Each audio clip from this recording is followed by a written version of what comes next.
Suatu malam, dua orang sahabat bernama Mitch dan Jack sedang berkendara di sebuah jalan raya. Keduanya tampak berlumuran darah dan panik seolah melarikan diri dari sesuatu. Sepanjang perjalanan, Mitch terus memandangi foto putrinya yang bernama Catherine.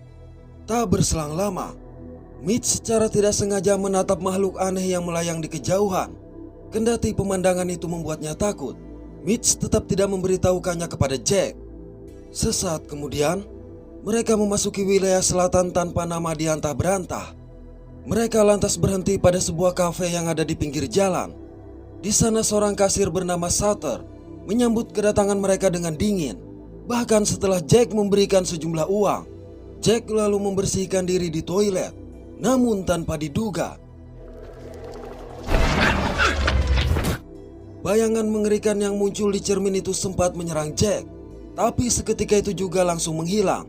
Sementara di dalam kafe, Mitch merasakan getaran. Namun orang-orang di sana seolah tidak merasakannya. Ketika melihat keluar jendela, ternyata makhluk melayang misterius tadi sedang menunggu mereka di luar. Merasa ada yang tidak beres, maka Jack mengajak Mitch segera meninggalkan tempat itu. Baru saja berada di jalan raya, tiba-tiba mereka kembali ke kafe yang sama. Tapi tidak mau menyerah, mereka pun kembali mencoba. Sayang berulang kali pula mereka kembali ke kafe semula. Sehingga Mitch yang merasa putus asa memutuskan keluar dari mobil untuk menghadapi kenyataan. Oleh karenanya, Jack mengingatkan bahwa tujuan perjalanan mereka adalah untuk menyelamatkan Catherine. Namun dikarenakan Mitch menolak, akhirnya Jack memutuskan kembali ke mobil seorang diri. Malang secara mengejutkan. Setelah menyeret dan menghabisi Jack, makhluk ini langsung pergi. Dikarenakan tidak ingin mengalami nasib yang sama, maka Mitch memutuskan mengikuti makhluk itu. Manakala sampai di depan sebuah pintu kamar penginapan, makhluk yang tidak hanya satu itu langsung menghilang. Begitu masuk ke dalam kamar, Mitch melihat bekas darah di dinding. Saat melangkah lebih dalam, Mitch merasakan kebingungan karena interior yang terlalu familiar seperti di rumahnya, di mana terdengar pula suara seorang gadis kecil memanggilnya ayah. Ketika melihat Catherine berlari, maka Mitch mencoba untuk mengejarnya, tetapi tidak berhasil. Catherine juga berteriak meminta tolong, namun selalu menghindar. Situasi ini tak ayal membuat Mitch semakin tersiksa, apalagi terjebak di lorong-lorong rumah yang seolah tak ada habisnya. Pada waktu yang sama di luar, seorang petugas penginapan menggantung tanda jangan diganggu di pintu, yang mana berarti Mitch akan berada di kamar itu selamanya. Sementara di kamar sebelah, sejumlah gadis bersiap untuk check out. Setelah siap, mereka pun pergi dengan sebuah mobil. Tentu saja jalan yang mereka lalui adalah jalan yang sama dengan jalan yang dilalui oleh Mitch dan Jack sebelumnya. Dalam perjalanan mendadak ban mobil mereka kempes, sehingga harus berhenti. Sayang mereka tidak memiliki ban serep untuk menggantinya.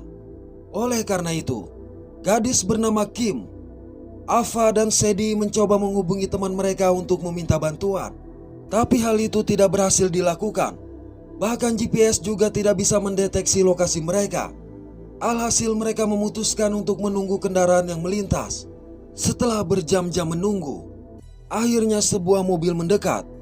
Di dalamnya terdapat pasangan suami istri bernama Dale dan Betty yang menawari mereka tumpangan. Hanya saja entah mengapa Sadie merasakan kejanggalan, sehingga dengan ramah menolak tawaran mereka. Tapi ketika pasangan itu pergi, Kim langsung memanggil mereka. Karena menurutnya pasangan tersebut adalah kesempatan terbaik mereka untuk mendapat bantuan daripada bertemu dengan pria hidung belang. Dalam perjalanan, para gadis memperkenalkan diri sebagai pemain band yang sedang dalam perjalanan untuk sebuah pertunjukan. Di mobil itu Kim melihat jebakan beruang dan mencoba menanyakannya. Dale memberitahu bahwa jebakan itu mereka gunakan untuk menangkap anjing liar. Selang beberapa waktu, mereka akhirnya sampai di rumah pasangan Dale dan Betty. Betty juga membawa mereka ke sebuah kamar yang sangat nyaman dan menawarkan segala fasilitas yang mereka butuhkan. Hanya saja, di sela-sela pembicaraan, Betty sempat menyebutkan bela sungkawa terhadap salah satu rekan mereka yang sudah meninggal. Hal ini sontak membuat Sadie semakin heran karena mereka tidak pernah bertemu sebelumnya. Namun Kim dan Ava tampaknya tidak memperhatikan apa yang dikatakan oleh Betty. Saat Betty meninggalkan mereka, Sadie mencoba mengungkapkan kekhawatirannya tentang tinggal di rumah itu.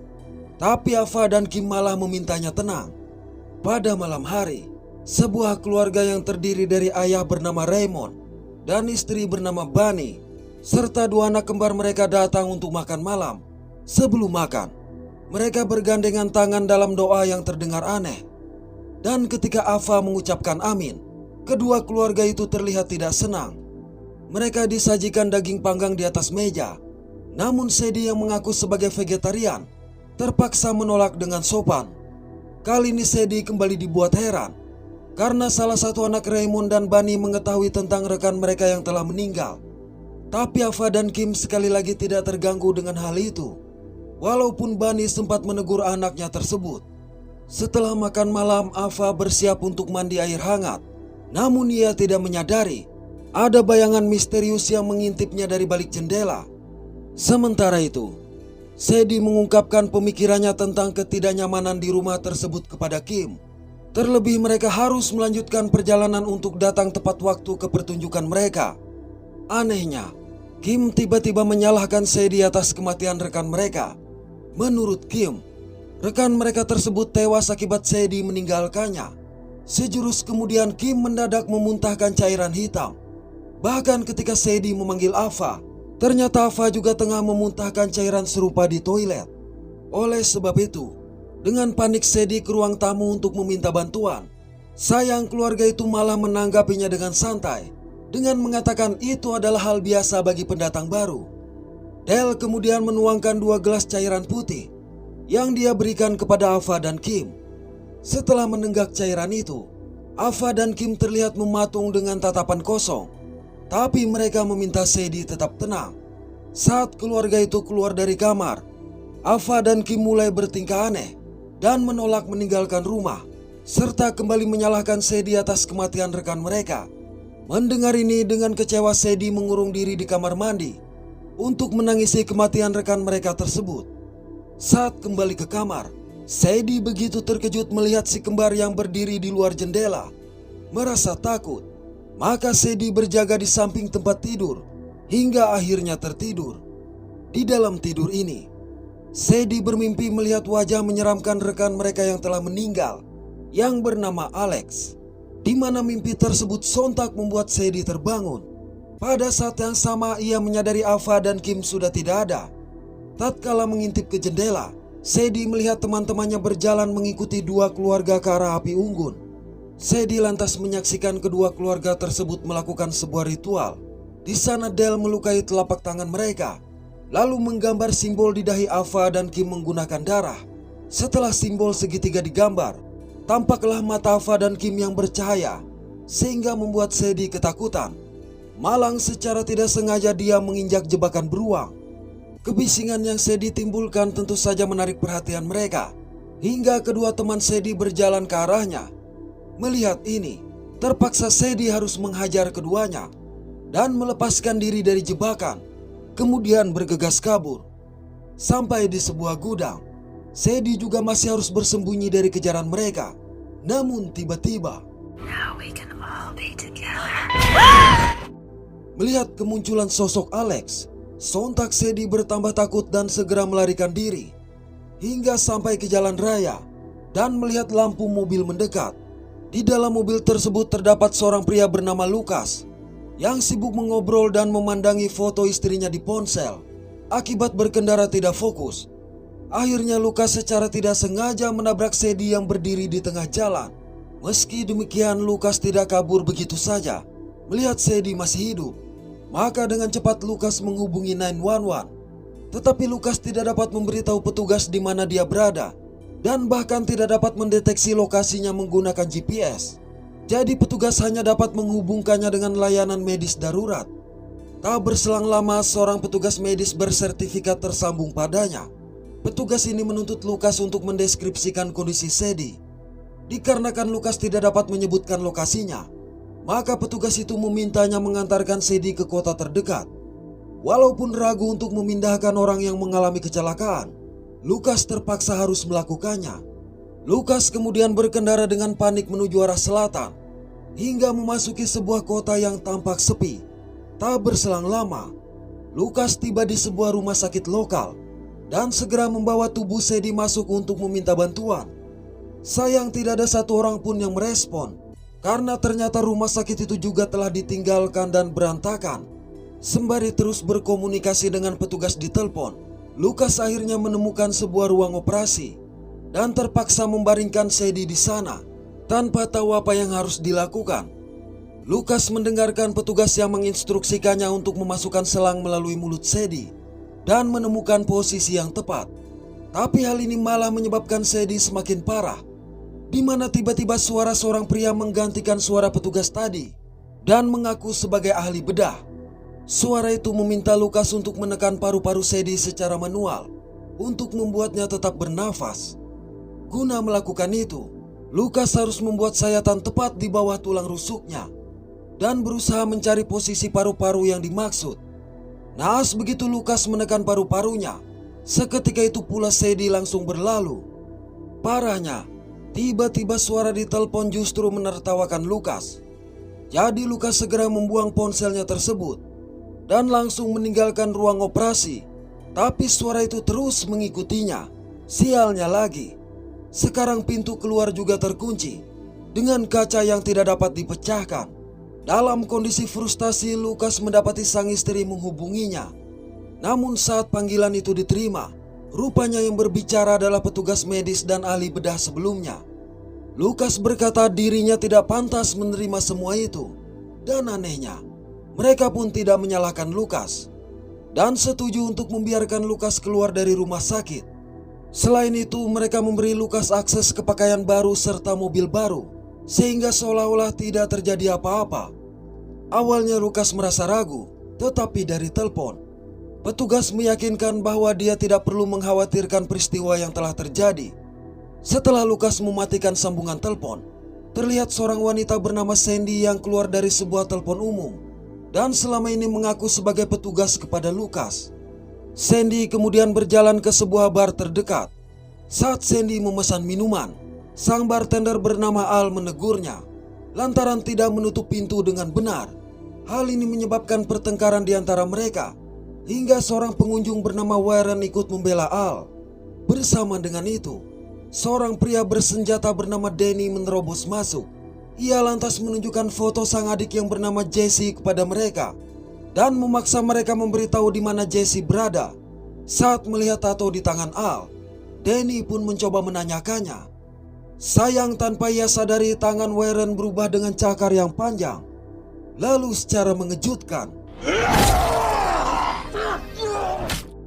hanya saja serangan tak terduga dari Warren ini langsung dibalas oleh Danny dengan memutuskan tangannya.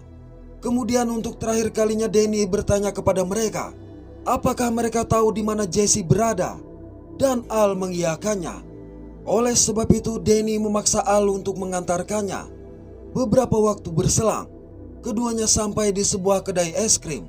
Saat berada di belakang, tiba-tiba Al menutup sebelah matanya dan mengatakan Danny akan segera mati.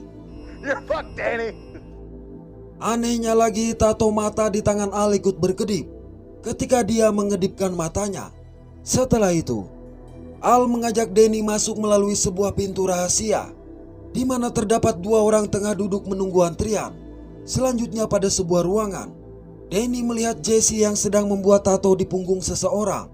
Mengetahui kehadiran sang kakak, tentu saja Jesse menjadi sangat senang dan segera memeluknya. Karena selama 13 tahun mereka telah terpisah, naas tanpa diduga Al menghajar Danny. Tetapi Jesse segera melindungi Al dan menolak diajak pergi. Menurut Al, Jesse berada di tempat itu karena pilihannya sendiri. Mendengarnya dengan emosi, Danny menghabisi Al dan segera membawa Jesse pergi. Hanya saja perjalanan mereka terhenti akibat aspal yang terputus, sedangkan jalan di depan mereka hanya mengarah ke gurun. Namun dikarenakan melihat sejumlah orang mengejar, Danny terpaksa kembali memacu mobilnya. Meski Jesse sudah mengingatkan agar tidak keluar dari jalan, akibat mobil berguncang hebat, Danny akhirnya berhenti Di sini Jesse mengungkapkan bahwa dirinya pantas tinggal di kota penuh setan itu setelah membunuh orang tua mereka. Kalimat ini membuat Danny terdiam hingga tiba-tiba para setan menyeretnya keluar dari mobil. Alih-alih membantu, Jesse justru meninggalkan sang kakak yang dihabisi oleh setan-setan itu. Sampai di kedai es krim, Jesse yang akan masuk melalui pintu rahasia bertemu dengan seorang gadis bernama Jem. Tapi Jesse segera mengusirnya. Jem lantas kembali menemui orang tuanya yang bernama Kate dan Daryl. Mereka datang ke kota ini untuk berlibur. Sebelum Jem masuk kuliah, mereka kemudian pergi ke sebuah penginapan yang tampak sama persis seperti penginapan yang sebelumnya dihuni oleh Mitch, Sadie, Ava, dan Kim di awal film. Saat berbincang-bincang di dapur, mereka mendengar suara pintu diketuk. Tetapi saat diintip, Daryl tidak melihat siapa-siapa.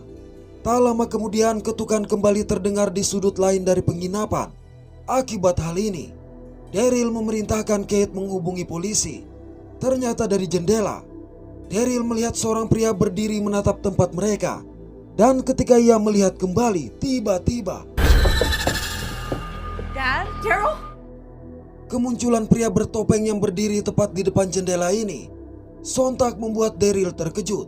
Pria bertopeng itu bahkan kembali mengetuk pintu, sehingga Daryl mengajak keluarganya keluar dari pintu depan. Sayang orang bertopeng lain sudah menunggu, sehingga ketiganya terpaksa kembali masuk. Saat ketiganya berada di dalam, lampu pun padam, di mana para penyusup akhirnya berhasil menerobos masuk. Akibat kepanikan ini, Jem terpisah dari ayah dan ibunya. Kate dan Daryl bersembunyi di balik meja, sedangkan Jem berlindung di dalam lemari. Ketika melihat pria bertopeng mencari mereka, Daryl mencoba mengajak Kate menghindar. Naas pria bertopeng lain berhasil menangkap dan melumpuhkan keduanya. Sementara itu, pria bertopeng lain tidak berhasil menemukan tempat persembunyian Jem. Orang-orang bertopeng tersebut lantas berkumpul di ruang tamu bersama Daryl dan Kate yang telah diikat. Saat seorang pria bertopeng mendekati Daryl, dia langsung mengenali pria tersebut. Salah satu dari mereka juga membisikkan kepada Kate mengenai apa yang telah dilakukan oleh suaminya. Daryl berulang kali meminta maaf, namun pria bertopeng tanpa ampun menyumpal mulut Kate dengan kain hingga ia tidak dapat bernafas. Menyaksikan sang istri tewas di hadapannya tentu saja membuat Daryl sangat terpukul. Tapi bersama dengan itu, akibat klakson dan lampu mobil yang menyala, maka salah satu dari mereka keluar untuk memeriksa. Namun ia tidak menemukan siapa-siapa di mobil tersebut. Ketika dia hendak kembali ke rumah tanpa diduga, baru saja Jem berhasil menumbangkan pria itu. Ternyata dua pria lainnya keluar. Hanya saja salah satu dari mereka memerintahkan Jem segera pergi. Setelah Jem pergi, ketiga pria itu kembali ke dalam dan menikam Daryl tanpa ampun. Sebelum Daryl menghembuskan nafas terakhirnya, mereka memaksanya melihat foto Catherine dan mengungkapkan bahwa mereka adalah Mitch dan Jack. Saat keluar memapah teman mereka yang terluka, secara mengejutkan Jem muncul menghajar mereka. Bahkan ketika Jack mengejar, Jem berhasil menikamnya. Akibat hal ini, Jack terpaksa harus menghabisi Jem yang sebenarnya sudah mereka perintahkan pergi. Sejenak suasana menjadi hening, sampai tiba-tiba melihat makhluk bertentakel keluar dari tubuh Jem dan orang tuanya. Sontak Jack dan Mitch bergegas kabur. Naas rekan mereka yang terluka diseret oleh makhluk bertentakel yang keluar dari bawah tanah.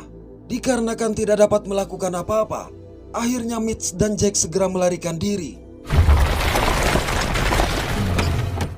Awalnya mereka merasa lega karena berpikir telah lolos dari maut. Tapi secara mengejutkan, setelah sempat terhenti akibat serangan mendadak itu, maka Jack memutuskan untuk menabraknya dan segera meninggalkan tempat tersebut. Mereka lalu setuju untuk pulang ke rumah melalui jalan tanpa nama. Dan dari sini kisah kembali ke awal, di mana Mitch melihat makhluk melayang yang terus mengikuti saat mereka menuju ke selatan, dan berakhir di kafe tempat Sutter mengharapkan kedatangan mereka. Semua cerita ini menghubungkan kehidupan karakter yang berkendara di jalan raya yang sama di antah berantah. Masing-masing mereka menyimpan rahasia kelam yang berusaha mereka hindari, tetapi justru menyebabkan penderitaan yang abadi. Semuanya adalah siklus tanpa akhir dari hari terburuk dalam kehidupan orang-orang yang lari dari masalah. Dan penderitaan adalah konsekuensi dari tindakan yang telah dilakukan di kehidupan sebelumnya. Oke, terima kasih sudah menonton sampai pada akhir konten ini. Mohon maaf atas ketidaksempurnaan dari kami. Semoga terhibur dan sehat selalu. Mantap.